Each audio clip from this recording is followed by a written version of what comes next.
Okay, so we're here to begin a restorative empathy circle process, and you had agreed, Barbara, that this could be recorded.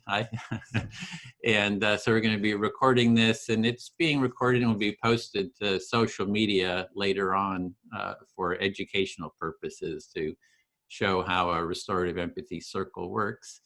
And so you're bringing an issue or a conflict here that you would like to have addressed. And so I just wanted to start with setting the intention that I have, for this process.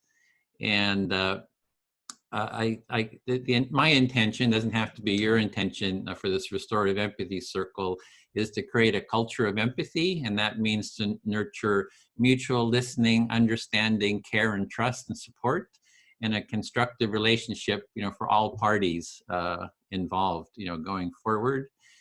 And for each person to be able to fully express themselves and feel heard and understood to their satisfaction, as well as we use mutual empathic listening for that process. So I just wanted to let you know that's the intention I'm coming here with.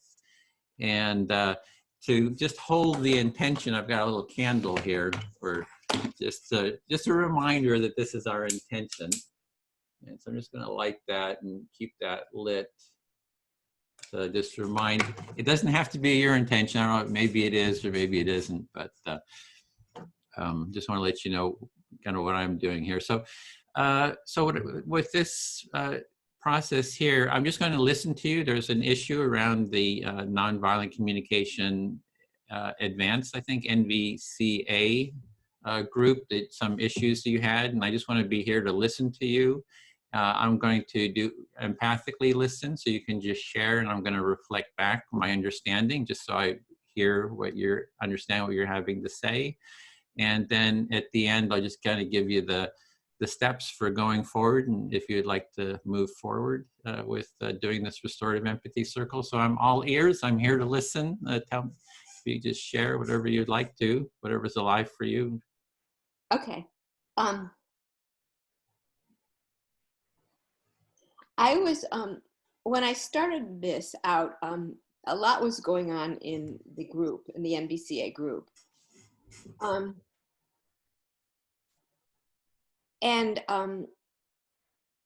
It was emotionally disturbing for me. I felt upset, uneasy, uncomfortable.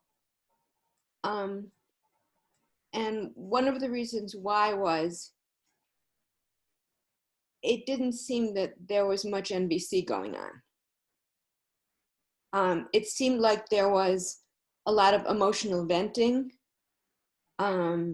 justification of people's positions, over clarification of positions.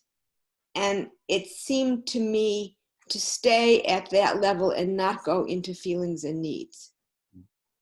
Okay, can I reflect that back, what I'm hearing? So in this, there's something going on in this group, and that you feel that people weren't actually doing nonviolent communication in the group. It was more like justifications and clarifications and staying at more of a superficial or maybe intellectual level, and you're feeling upset about that they're... Yeah, it wasn't just intellectual, it was emotional, it was charged and triggering. And I saw one person at least sort of starting to fragment around that. And I was concerned for a couple of reasons. And the more that I thought about it, it sort of expanded and expanded. But one was that I really wanted to know, I don't always agree with Adrian's opinions. I don't always even understand them fully. And part of the reason that I don't understand them fully is that people start to criticize and object to them before he gets to finish saying everything that he wants to say sometimes. But I never find out what needs he is meeting by expressing his opinions. Mm-hmm. And that bothers me for a couple of reasons. One is that I decided that I wanted to study NVC several years ago, because I wanted to learn how to talk to people whose opinions were different from my own. And it was hard because, I mean, I started out the first year and a half, I only empathized with myself. I only did inner work. And then I slowly branched out and talked to people who thought like I thought. And then slowly after that, I would talk to people who had some opinions that were different. Like I made some friends on Facebook of guys who own guns. And I learned a lot about their view about gun ownership. But it was slowly. And there are still some things that I don't have the skills to do. But I wanted to understand what needs Adrian was meeting, because if I can't do that in a safe group, how am I going to do it outside of the group? Okay, so what I'm hearing there is Adrian is posting some things that, and you're really wanting to understand, you know, where he's coming from around it, and you haven't really been able to do that because of the different reactions, and it kind of fits in with a kind of a larger sort of a goal or of yours is to use empathic NVC or empathic listening to hear yourself and to sort of expand your circle of empathy, I guess, that yourself with some friends and with others and with people who you don't really understand. So you're kind of wanting to kind of expand this sense of understanding of others. And yes, that's right. And the reason is that that's the only tool that I have, really. Like, if racism, for example, is a systemic problem, I don't interact very much with people who have any kind of systemic capabilities. The only thing I can do is just talk to people. And I discovered many years ago that the problem doesn't seem to be that this person is right and that person is wrong. It's more that they just can't talk to each other. And my sense of things is that on each side thinks if the other side would just get out of the way, we could fix the world. But I have this sneaking suspicion that the solutions are things we have to find together. So I really wanted to know more about what Adrian felt and needed, in particular, because I'm sure that I have the same feelings and needs. And if I can connect with him on that, that's a step. And that empowers me as well. So it is really important for me to be able to have the ability to do that. I didn't think that I had the capability of speaking with Adrian because my experience is that sometimes I don't understand how he's putting words together to make his idea. And also sometimes I experience him as reacting emotionally. And then I get into, there's all that to deal with too, as opposed to just what are we feeling and what are we needing now? And I didn't think I had the skills. Mm-hmm. So that's one reason why I wanted to mediate, so I could just talk to Adrian and find out, hey guy, what do you feel and what do you need? Oh, okay. So you really want to do this mediation because you'd really like to understand Adrian, where he's coming from, what he's feeling, what he's needing. And I'm also hearing that from at a larger level, you see that's how people and yourself really kind of learn and grow is through this dialogue. Usually people are maybe talking past each other or they're just not hearing each other. And the dialogue is an important way to learn and grow. And you tied it in with racism too. You got to have dialogues around it to be able to see things. If it's like systemic that you don't really understand, you got to have that dialogue. I am not a person who's going to be able to intervene at the systemic level. I'm a 71-year-old lady living in a quarantined house at this point. I'm not going out there and changing systems, but I can listen to people. It's the little bit that I can do. It might not be much, but it's my drop, and, I just have this idea. Oh, that's another idea. I sometimes have a lot of ideas. Mm-hmm. I also realized that there was another level. I mean, the more I thought about it, more levels emerged. And one thing that was never made clear to me was that there is racism and there's anti-racism and then there's anti-anti-racism. And it never is clear to me if the person who is anti-anti-racism is racist or just against the way the anti-racist group is communicating its ideas. Those are two very different things. Okay? Does that make sense? Do you understand? What I'm hearing is that there's racist, there's anti-racist, and then there's people who are anti-racist. And you're just kind of like wondering, is it the people who are anti-racist, are they just not liking the approach that the anti-racists are doing? Or are they racist? And you're just kind of have a question about that. But I see a lot of obfuscation that sometimes when persons criticize the anti-racist perspective, they are accused of as being racists when they might not be. And that can be very damaging. Mm-hmm. It can be damaging to the whole conversation. And so that part was not clear to me in the discussion.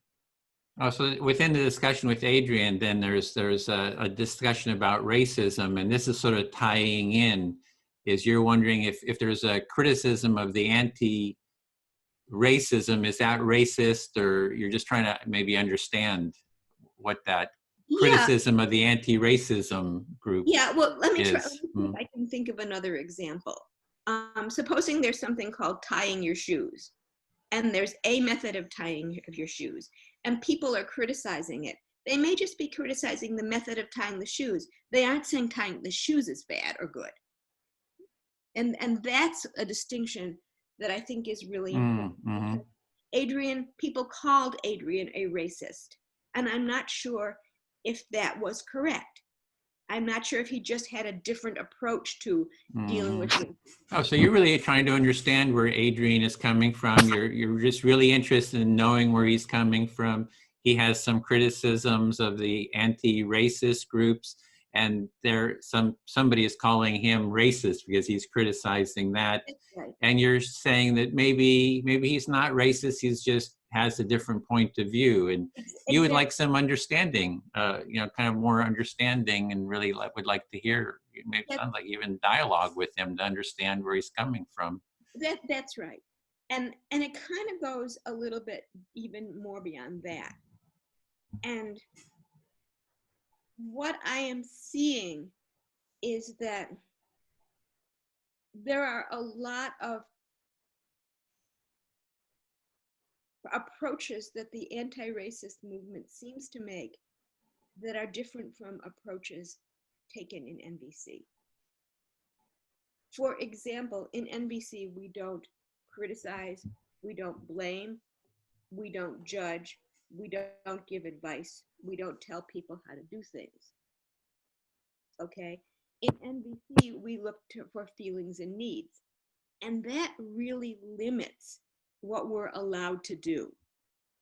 Okay, we are given the choice of seeking empathy for ourselves, which can help dissolve enemy images, listening empathically to discover feelings and needs, which can be transformative,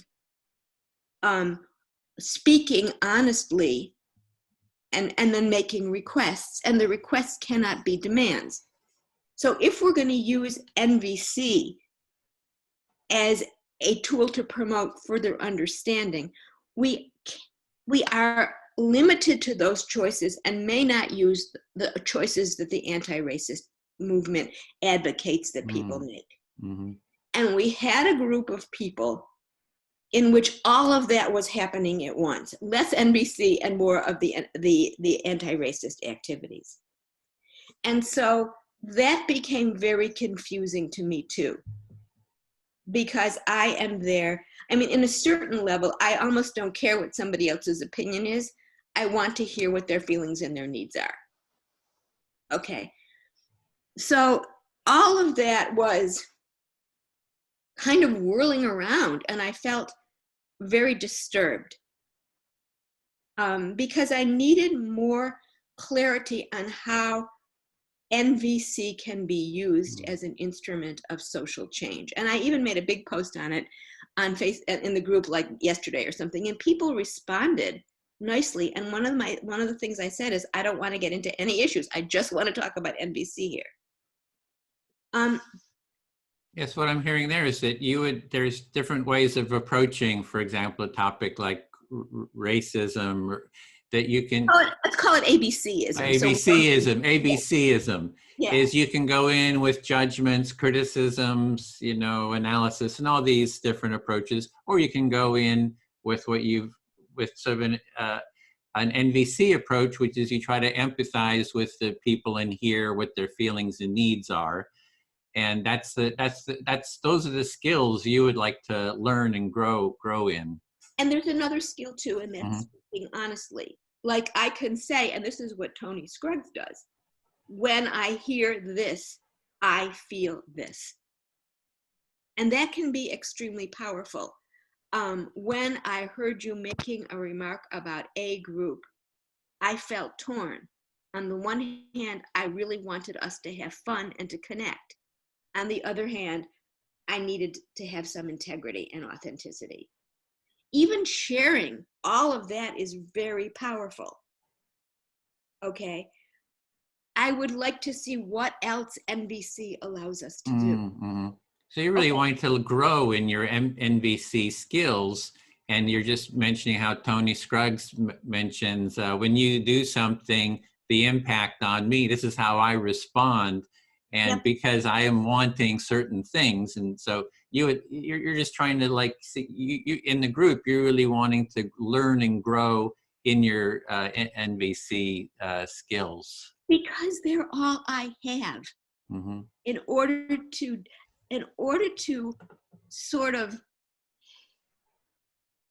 to approach and address regressive forces, I don't have a lot. There isn't a lot that works. If things like judging, advice giving, analysis, and all of those things worked, we would have had world peace many thousands of years ago. We would not have needed. Yeah. We wouldn't have needed Jesus and Buddha and all those guys to come down and go through their lives to restore the Dharma and punish evildoers. It wouldn't have been necessary if the tools that we had at hand were working. So you're saying that to navigate your way in the world, it's like, what are the tools you have available? And all these tools like judgment, etc. If those tools would work, that we'd be having world peace now. So here's this other set of tools that you are trying to develop and grow in your skill, and it sounds like you have hope and faith in those tools. I do, and one of the reasons why I do is because I see those videos of Marshall Rosenberg, and he can do certain things that I can't do, which is okay by me, because at least it tells me, okay, if you keep at it, you can learn how to do these things. And that's really important for me. So I'm kind of at a fork in the road now, because is it okay for me to address something that Ray said? You can say anything you want. It's totally your time to just share whatever. Okay. Well, here's something that I really got to say. Ray is A1 for me. He helps me. He teaches me. But somehow, when this all happened, there was something a little that inside I was feeling uneasy about. When he would present things, sometimes I would feel a little uneasy. And I didn't know what it was. I didn't know what it was. But then when we invited him to this meeting, he said something that helped me understand some things. Ray, if you're listening to this, I'm just going to say it. He said something like, well, the conflict isn't between me and Adrian. It's between Adrian and the people he alienated. I think those were his words. And my immediate response was, that's a lot of power to give to Adrian. Adrian does not have the power to cause alienation. According to what I've learned in NVC, every single person who decided to leave the group is responsible for their own feelings and needs. And if they chose to leave, that was their taking responsibility for themselves. And if we don't say that everybody has that, we are denying them a piece of their humanity. So then what I did was I thought more about what Ray said, that Adrian didn't make the people leave. He didn't alienate the people. If that were true and he were doing it, he would have alienated me, and he didn't. Okay? So I can only say that that was, in some sense, blaming Adrian. And if Ray is blaming Adrian, then there is an issue, either between Ray and Adrian, or between Ray and himself. And I am suspecting that for each person in the group, the alienation was with a part of themselves. Okay. So let me see if I get this. So there's a comment that Ray made that you have concerns about, and it's that Ray was saying that Adrian was responsible for people leaving the group, and you feel that that's giving too much power to, no. Yeah. Oh, yeah. So it's giving too much power to Adrian, that each person is sort of responsible for taking their own actions. Yeah. And if you kind of, if you're giving all the power to, Adrian, then that doesn't seem right. That they made their choice, and so you kind of disagreed with that. And if we're talking about justice, that means we have to respect the total humanity of each person. And that humanity includes the capacity to be self-responsible.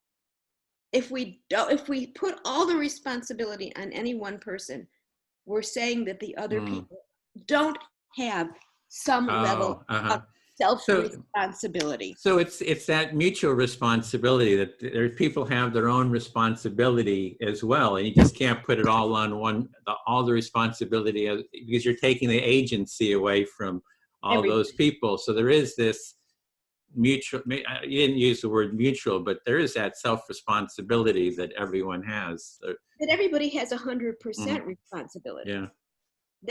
That's how I see it. Mm-hmm. And so I don't even see the issue as this particular conflict.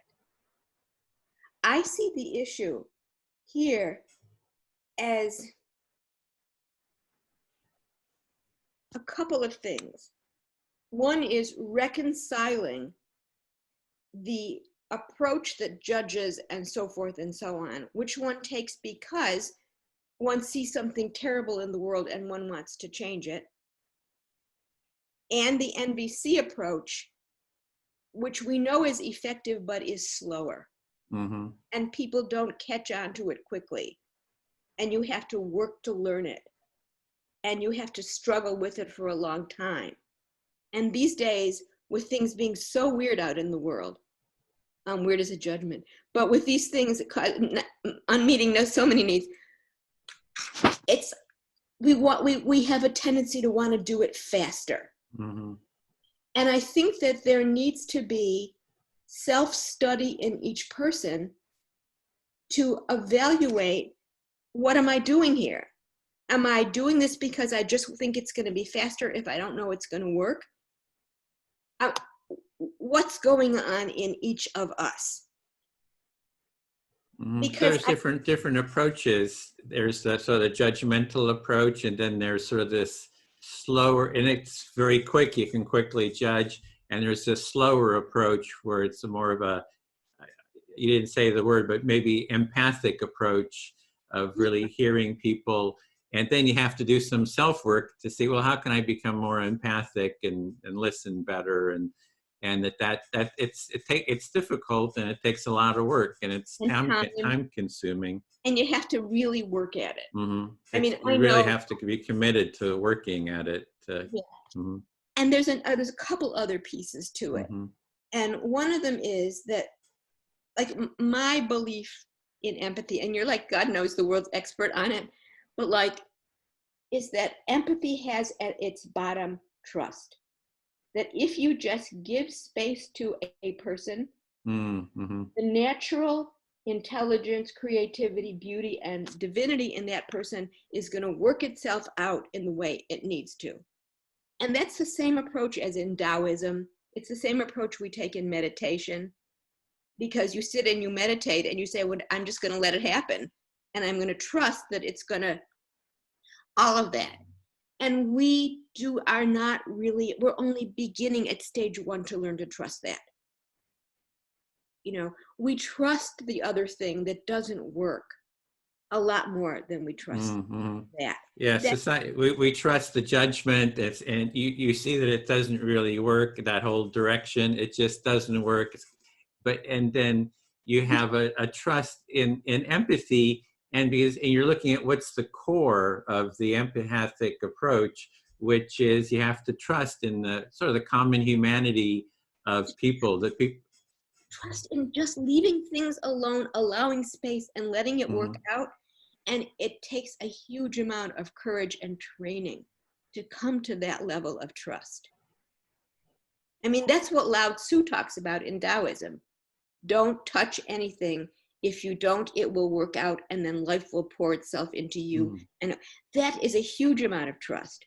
We aren't ready for that, most of us. I know I am only a little bit. And so we're still trusting a sucky thing, which we know doesn't work because we've done it so many times. And so in some ways, the conflict is that. And the conflict is also something else. And it's even scary for me to bring it up, but since I'm here.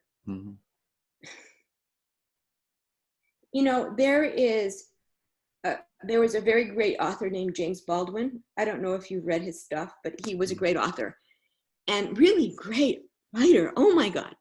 And I just watched a movie that he did, and the name of the movie was I Am Not Your Negro. And he said that he was interested in understanding why the white man had to have an N-word person. And he said if the white man didn't figure it out, then the white man was only going to dig his own grave. And what I sort of see is that if we have aggression and hatred towards one group, if we decide we're not going to hate that group anymore, we'll hate another group. If we decide that we're not going to hate people of color anymore, then we're going to hate racists instead. It's the same aggression. It's the same energy. It's based on the same blaming. It's based on the same profound unmet needs. So that finally, I think that the conflict is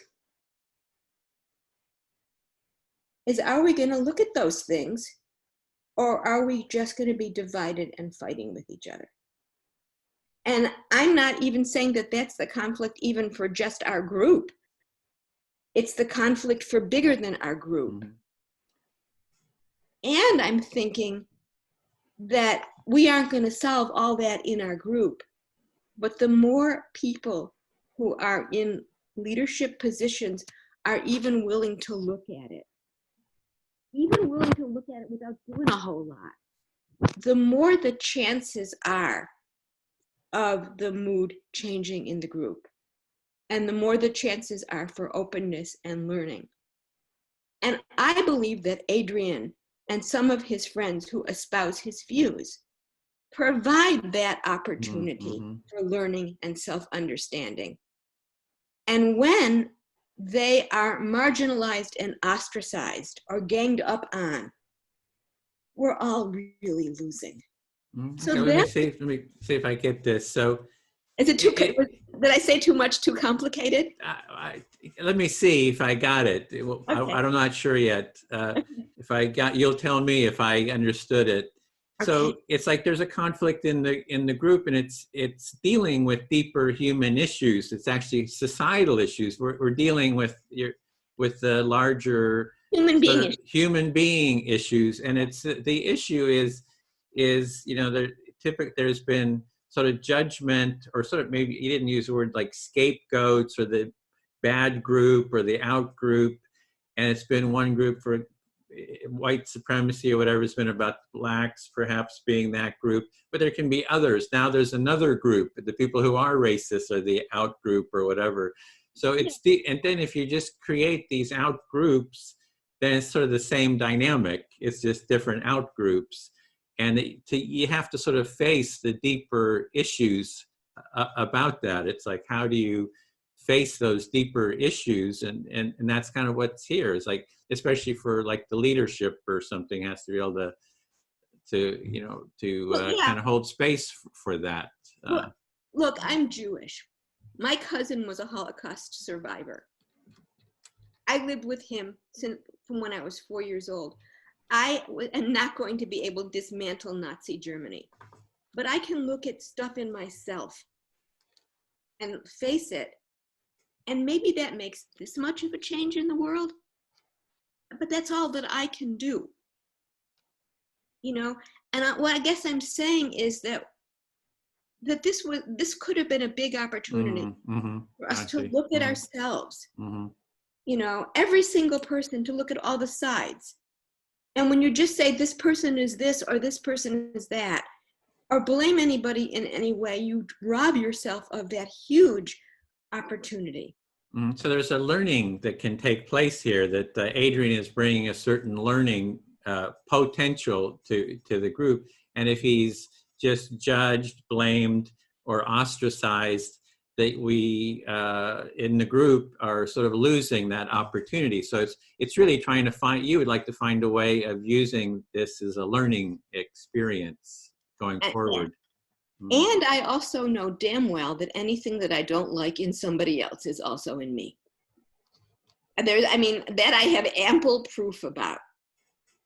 So when Ray used the word alienation, I think it really has to do with all of us having been alienated from parts of ourselves in certain ways. And I'm not expecting everybody to do what I just said, but even to become a tiny bit aware, you know, or even for 5 people in the group to become a little bit more aware of what's going on and of the tremendous conflicts in ourselves, that we want to end this problem. We don't trust the slow way yet. You know, it's hard for us to look at ourselves, what we need to. You know, the ourself is always showing in the other. We don't like to look at it, but we could learn, even if we don't do much, to at least be aware of those dynamics. Takes us a little bit out of the shadows and into a lighter place. So instead of just judging the other person, saying, well, we have that, you like to see that we have that ourselves too, those qualities. So it's just taking that responsibility, like, oh, I have some responsibility here too, maybe. And yeah, because I know also, I have looked at some pretty hairy stuff in myself. Really hairy stuff. I mean, I'm 71 years old, so there's a whole life opportunity to do that. But, you know, I'll tell you what the advantage is. I'm not afraid of it anymore. I am really not afraid of that stuff. Sometimes a little bit, but generally not. It's just kind of there. You know, it's something that I have a choice about because I see it. And so you'd like to really face these issues in yourself too. And you try to do it. You work at it, sounds like. Yeah, I do. So I guess that's sort of what's on my mind. And I'm just wondering, does it sound really crazy to you, the stuff I said? Does it make sense to you? Does it sound unrealistic, or do you have any judgments about it? And if you do, and you want to tell me what they are, I'm happy to hear them. Oh, well, for me, it's listening to, there's this conflict in the group. And, you know, you had basically called for an empathy, restorative empathy. So I'd offered to create this. Just for me and Adrian. That's all. Just for you. So it's between you and Adrian then. And then I thought, if wow, if you wanted to join, that would be really cool. It just sort of snowballed that way. Yeah, and so with this process, I just here to listen to you. What where you are. It sounds like you in the circle. You would like Adrian to take part. He said he would take part, and then I'll just go and then, I don't know if there's any specific issue that you have with Adrian because No, I don't. I uh, don't. I have oh, nothing. I hardly know the guy. okay. So it's sort of like, hey, I would like to hear more about where Adrian is coming from. I'd Sort of. like to hear where he's coming from. Mm-hmm. And if other people wanted to join and see what came out of that, Mm-hmm. that might increase some awareness a little bit. Mm-hmm. And I guess I just need to say, Adrian did not alienate all those people. Mm-hmm. He is not that powerful and they are responsible.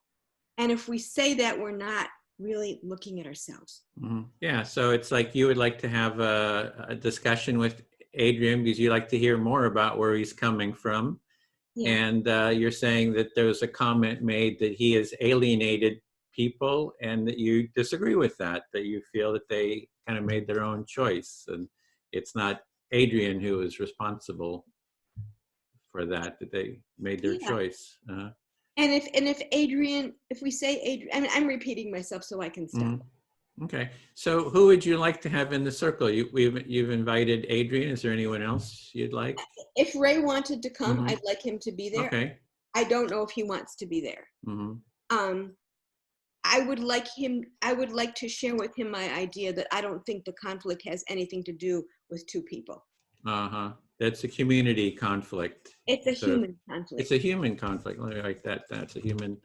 It's a human conflict, and it's one that we're going to run into every day. And it's not limited to a specific situation.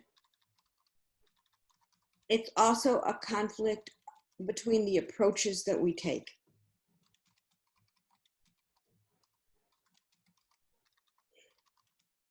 But the core is you would like to hear more about Adrian and his views is Yeah. sort of the, and so what I'll do is I'll reach out to him. He said that he would take part. I'll just mention that this is the issue is you would like to hear more about him and his views, and also with Ray. And then I'll do a pre-circle with each of them, and then with whoever would like to take part, and you can also invite others, I guess, from that I think group. Chris Pizzo-Hartstein said she wanted to learn about mediation. Right. Peter Orem lives in Australia, so I don't know how that's Yeah, I don't think that'll work with the times. It just never, it's unless they want to get up in the middle of the night, which. And if Adrian wants to invite somebody because that would help him feel a little safer, I'm open to that. Okay. I think that I would need help in talking with Adrian because I don't want to get into blaming or anything like that. I want to know what are the feelings and needs that he meets by his viewpoints. Okay, well, the process we use is the mutual empathic listening. So it will be one person will be the speaker. They'll select who they speak to, and they'll get an empathic reflection to their satisfaction, to feel heard to their satisfaction.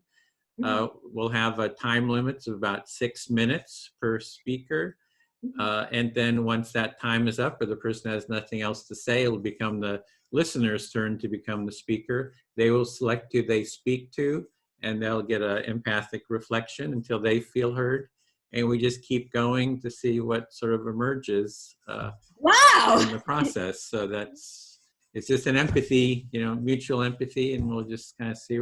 I have no idea where it will go or what will come up, but it will be within that empathic context. Yeah.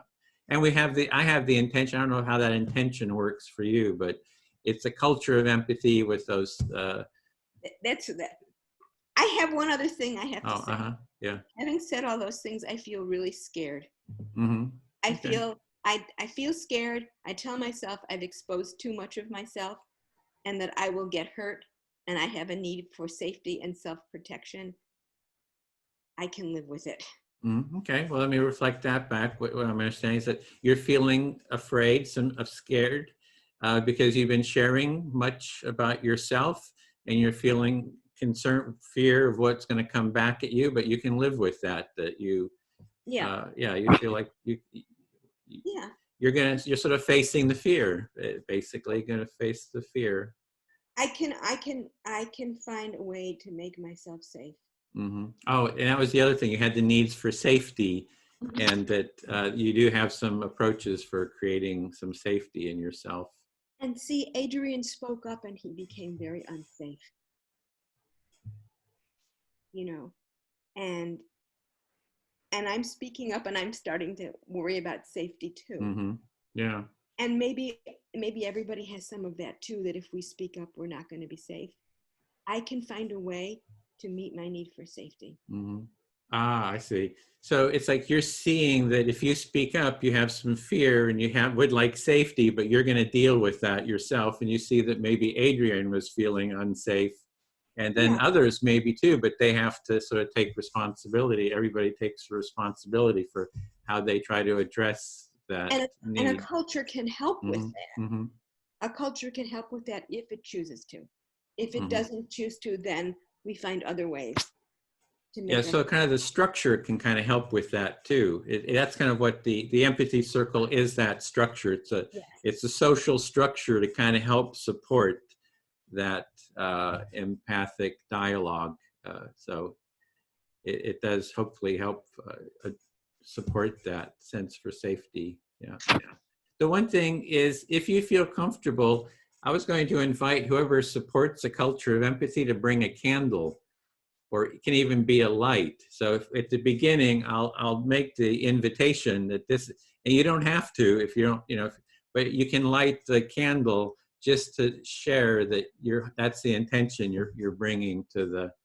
I might have to draw a picture of one because we're quarantining. We aren't going out that much, and I'm not sure if we have any candles at Oh, home. okay. Or even a But little light, just anything yeah, that, even a drawing is fine in the back on the back wall there or something. Yeah, that would work too.